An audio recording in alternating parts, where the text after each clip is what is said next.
Trafficking gang గుట్టురట్టు చేసిన విశాఖ పోలీసులు విదేశాల్లో డేటా ఎంట్రీ జాబ్స్ పేరిట కాంబోడియా, మయన్మార్, బ్యాంకాక్ దేశాలకు పంపి బలవంతంగా ఆన్లైన్ మోసాలను చేయిస్తున్న ముఠా, అక్కడి నుంచి చైనా కంపెనీలకు తరలిస్తున్న ముఠా అరెస్ట్. కాంబోడియాకి తరలించడం. ఈ విధంగా దాదాపు 150 fellows 150 persons from Andhra Pradesh have been trafficked to Cambodia అండి. కాంబోడియాలో తీసుకువెళ్ళేసి వీళ్ళ ద్వారా అక్కడ మన వేరియస్ ఆన్లైన్ స్కామ్స్ ఏదైతే ఉందో అదంతా కూడా బలవంతంగా వీళ్ళని ఒక రూమ్లో కూర్చోపెట్టేసి వాళ్ళకి భోజనాలు ఇవ్వకుండా ఈ విధంగా వాళ్ళ మీద ఒత్తిడి తీసుకొచ్చేసి వాళ్ళ ద్వారా ఇండియాలో స్కామ్స్ నడిపించటం.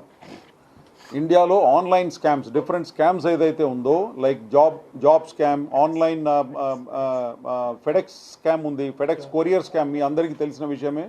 ఫెడెక్స్ కొరియర్ స్కామ్, తర్వాత క్రిప్టో కరెన్సీ రిలేటెడ్ స్కామ్స్, ఇవి అన్నీ కూడా అక్కడ బలవంతంగా ఒక రూమ్లో కూర్చోపెట్టేసి టాస్క్ గేమ్ స్కామ్స్ ఇవి అన్నీ కూడా మన వాళ్ళందరినీ కూడా ఇక్కడ నుంచి డేటా ఎంట్రీ ఆపరేటర్ ఉద్యోగం ఇప్పిస్తామని చెప్పేసి వీళ్ళ దగ్గర నుంచి కొంతమంది ఏజెంట్స్ ఉన్నారు, మన ఇండియన్ ఏజెంట్సే ఉన్నారు. ఆ ఇండియన్ ఏజెంట్స్ వీళ్ళ దగ్గర నుంచి ఇక్కడ లోకల్గా ఎవరినైతే మేము ఇప్పుడు అరెస్ట్ చేసినామో వాళ్ళు ముగ్గురిని మేము పట్టుకున్నాము.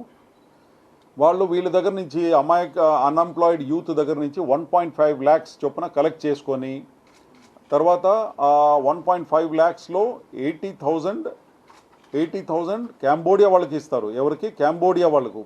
వీళ్ళకు మన దగ్గర నుంచి వెళ్ళే వాళ్ళకు పాస్పోర్టు, తర్వాత అక్కడ అకామిడేషన్ అండ్ వీసా ఫీజ్ ఇదంతా కట్టాలి. కాబట్టి వాళ్ళు ఈయన దగ్గర నుంచి మన దగ్గర నుంచి మన పంపిస్తున్న మనిషి దగ్గర నుంచి 1.5 lakhs వసూలు చేస్తారు.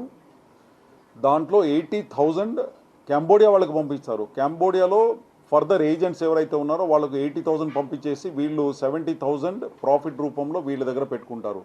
ఆ విధంగా ఉన్న ముగ్గురు ఏజెంట్స్ ఎవరైతే దాదాపు 150